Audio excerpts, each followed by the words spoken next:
O'zbekiston aholisining deyarli yarmi 19 milliondan ortig'i xotin-qizlardan iborat. Bu raqam ortida taqdirlar bor. Mehribon onalar, ilm izlayotgan qizlar, orzu maqsadlari ulkan bo'lgan millionlab ayollar turibdi. Va har bir xotin-qiz o'zini davlat tarafidan himoyalangan va jamiyatga kerakli his qilishi lozim. Har bir ona farzandlarining kelajagi uchun xotirjam bo'lishi. Har bir qiz orzulari tomon ishonch bilan intilishi. Har bir ayol o'z mehnati va salohiyati bilan jamiyatda munosib o'rin egallashi zarur.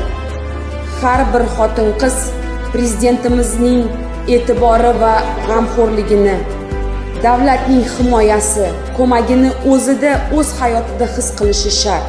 Bu shunchaki vazifa emas, bu prezidentimizning qat'iy talabi.